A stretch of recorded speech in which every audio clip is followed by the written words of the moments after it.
Hello guys, it's your boy Nattle. Today I'm gonna bring you another rogue video. This video I will be going over Outlaw, how to play it, and maybe a few tips and tricks, and maybe I can help you learn the class a little bit better. So I've been playing Outlaw lately. I've been enjoying Outlaw. I've been being a pirate. You know, I have the pirate hat on right now. It works pretty well, but I miss Assassination. But it seems right now that Outlaw is actually better than Assassination. I didn't think it was a week ago when I made my Assassination video, and I'm sorry about that if you went Assassination because of that video or anything like that. But then we're in the same boat because I'm behind on my artifact weapon and whatever in Outlaw, you know, because I went Assassination first. But that's okay. That's okay, guys. We'll get through this together, I promise you. So let's get into the video. Alright guys, now I'm gonna tell you where to put your artifact power in your artifact weapon, the Dreadblades. I'm not gonna go too deep into each point because that would make this part of the video too long, but basically we get Curse of the Dreadblades, which is an instant ability that for 12 seconds every saber slash or pistol shot you do gives you full combo points. This is really good for the burst. It gives Outlaw huge burst potential. Okay, so we take Cursed Edges next, and then we take Fate's Thirst, 3 points. Then we take Fatebringer, 3 points. Then we take Ghostly Shell, 3 points.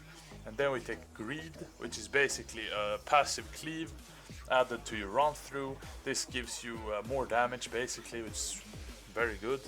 And then after that you don't really need to rush to a Blunderbuss or Blur Time like you did with Greed, because they're not as good.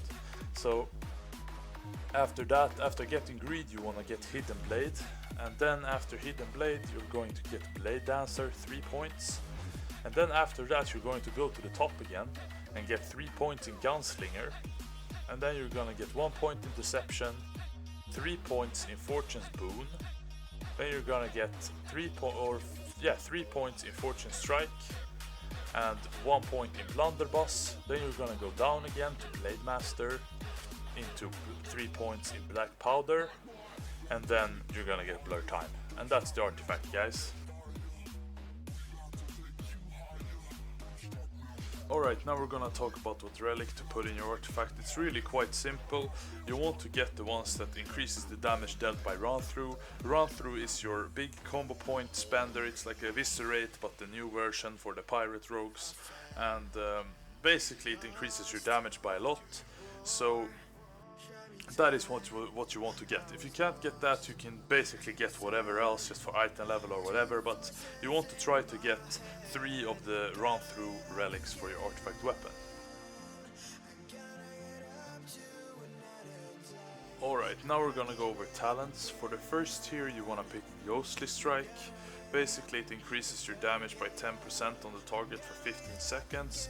It's a really good ability because it awards 1 combo point and it costs 30 energy. So when you have 5 combo points you want to use a Ghostly Strike to quickly get to the 6th combo point and use your finisher move. For the second tier you want to pick Acrobatic Strikes. Basically it makes your melee range bigger, so it's easier to move around AoE around the boss while you're still DPSing.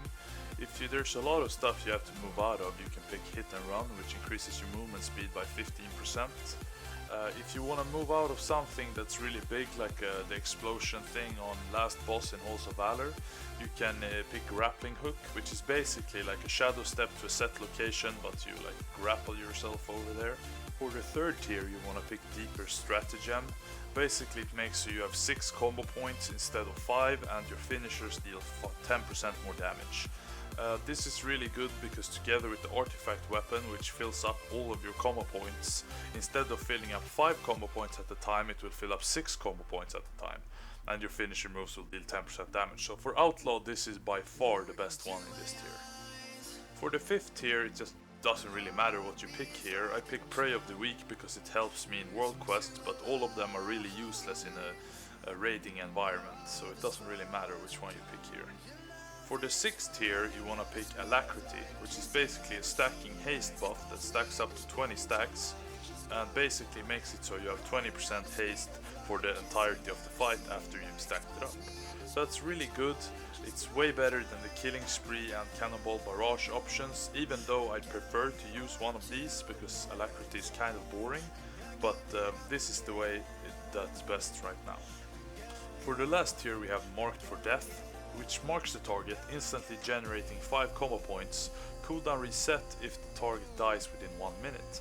So basically you want to use this in your opener to get full combo points right away, so you can start rolling the bones and trying to get the buffs that you want. It's also very useful when cleaving adds, because you can use it on an ad and then DPS it down. When the ad dies, you can put it up on another ad and DPS it down, and just repeat that over and over, and you will do a lot of cleave DPS as Outlaw. Alright, now I'm gonna go over the rotation. Basically, when you're DPSing as Outlaw, the first thing you want to do is to fish for roll the bones buffs. So you want to have 2 buffs before you actually start DPSing.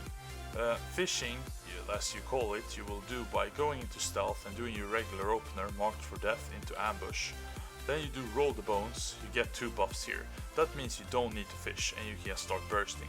But let's say you get 1 buff here, like I'm gonna show you. So let's say you get 1 buff like this. Then you need to keep doing this until you get 2 buffs. You need to keep getting up to 6 combo points using roll the bones, trying to get a buff over and over.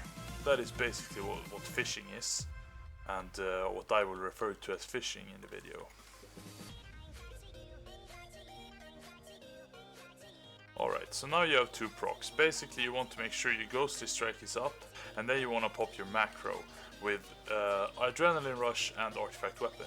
And you want to just keep using Saber Slash into run through, Saber Slash into run through. When you run out of energy, you use your Pistol Shot proc, and then you keep doing that basically over and over and over as many times as you can, and then you just keep bursting. Like, it's really straightforward, this rotation, like it's really hard to mess up. Basically you just want to use as many Saber Slashes and 6-point run throughs during the burst as you can. And then when you're not bursting, you're basically trying to keep 2 buffs up at all times, just getting to 6 combo points using Saber Slash, Pistol Shot on proc, and keeping your Ghostly Strike up. It's really very simple rotation, guys. Alright guys, that's everything for now. I really hope you liked the video. I tried to make it shorter than my last one, but I still hope I fit everything that I need to in the video. I hope this helps you play the game a little bit better. If you have any questions whatsoever, feel free to leave a comment below the video. I try to reply to all the comments that I get. But yeah guys, that's everything for now. I hope to see you next time. Have a good one, guys.